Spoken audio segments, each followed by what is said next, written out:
Ça veut dire que les complications, c'est encore plus qu'il faut les éviter que quand vous êtes sous anesthésie locale dans votre cabine. En vérité, quand on fait des anesthésies générales, vous avez vu qu'on fait toujours de la locale en plus. Dans cette anesthésie locale, nous on utilise de la chirocaïne et de la naropène et de la xylocaïne. Donc on fait un mélange de xylocaïne à 2% d'adrénaline dans lequel on a un vasoconstricteur qui va vous permettre d'avoir une anesthésie de qualité et surtout une diminution du saignement péropératoire. Donc, complications d'abord péropératoires, parce qu'il y a des hémorragies péropératoires, des hémorragies post-opératoires immédiates, et puis des hémorragies à distance. On est bien d'accord. Ça, c'est tout ce que vous avez vu toute la journée. On enlève la dent. Ça, c'était une dent de sagesse.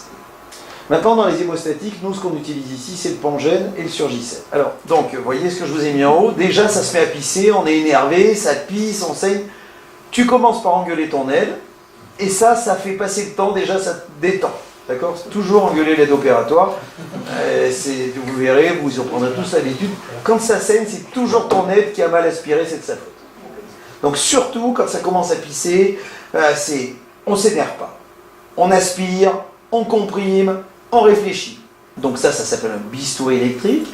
Un bistouri électrique, ça fonctionne de deux manières. Ça fonctionne soit avec une coagulation monopolaire, et vous allez voir que la coagulation bipolaire, le courant passe simplement entre les morts de la pince. Donc tous ceux qui sont déjà venus depuis un moment en ont déjà utilisé la coagulation bipolaire, et c'est vrai que dans votre cabinet, le problème c'est que vous n'avez pas de coagulation bipolaire. Donc quand vous avez des tissus mous qui saignent, et qu'il faut mettre une pince dessus, soit, si ça saigne fort, il faut mettre une pince et il faut faire une suture sous la pince. La compression, elle se fait par le silicone. Il garde serré dessus.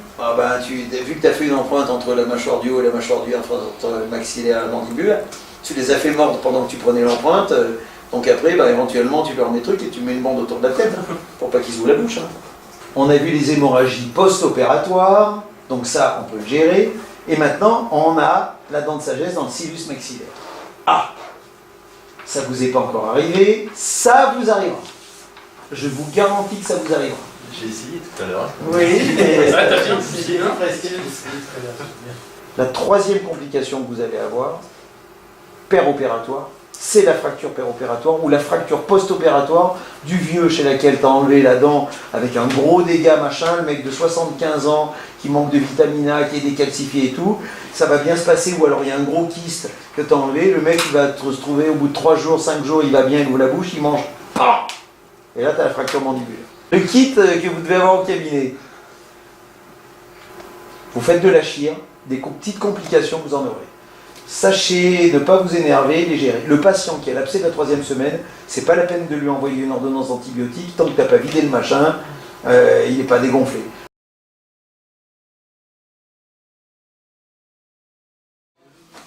Votre pièce à main du cabinet, des disques, un disque Vulcarbo, ça votre prothésiste, je ne sais pas si ça existe encore dans les cabinets, on utilise des disques Vulcarbo, oui, peut-être plus beaucoup aussi. Si, pour couper les armatures.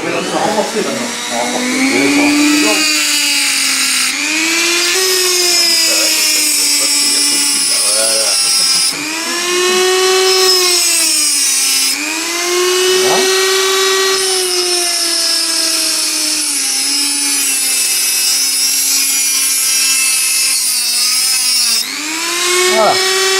On va essayer de refroidir un peu le machin. Voilà, déjà votre ostéotome. D'accord? Maintenant, c'est pas fini, parce que ça coupe pas comme il faut. On va attendre 2 secondes et vous allez tous en faire un. Alors donc...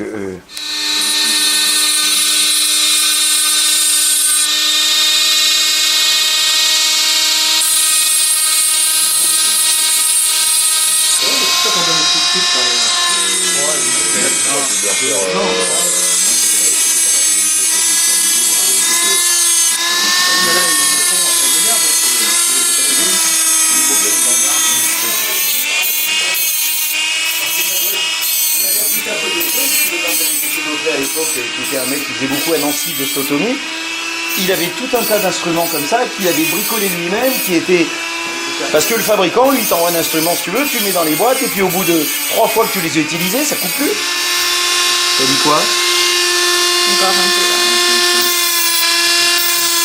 Ouais. câble. Tu vois, ce qu'il faut, c'est que ton ciseau, quand tu l'essayes, Oui. il soit... Ah, tu vas bien.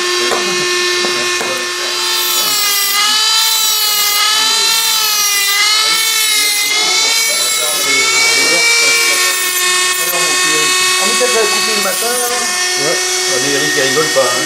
On va aborder la canine, et puis il va falloir couper l'apex avec une fraise fissure, parce que la résection apicale se fait toujours avec une fraise fissure.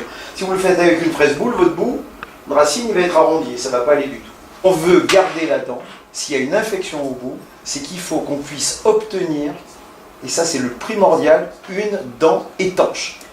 Vous pouvez faire tout ce que vous voulez, aller gratter les kystes au fond. Si vous avez une obturation qui n'est pas étanche, vous allez toujours avoir de la salive qui par capillarité va remonter le long de votre dent et ça va toujours retourner dans l'apex de la dent et vous allez toujours avoir la même merde au bout du trou. Après, on repère l'apex de la dent à la louche, on prend une fraise boule. Pourquoi oblique? Parce que si vous voulez mettre un matériau de comblement, si votre racine elle est coupée bien droite, vous n'arriverez jamais à mettre le matériau de comblement. Alors que si vous avez coupé à 45 degrés, vous allez visualiser votre apex avec votre canal.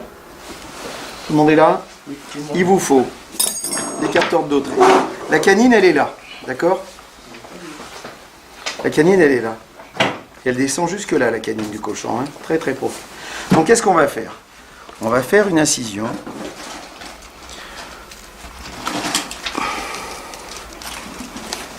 Jusqu'au périos. Vous voyez bien le périos là. Et là, qu'est-ce qu'on voit là?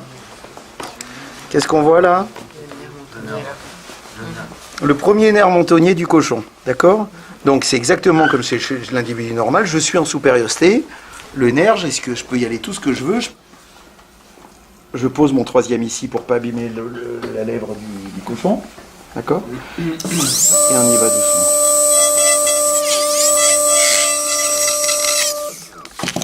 Alors on prend un synthèse fossile, et tu vois là-dedans, la canine elle est par là, il me semble, voilà. Voilà, ça va aller bien, on y va doucement. Voilà. Et bien après, c'est vachement simple. Parfait, on prend une fraise fissure.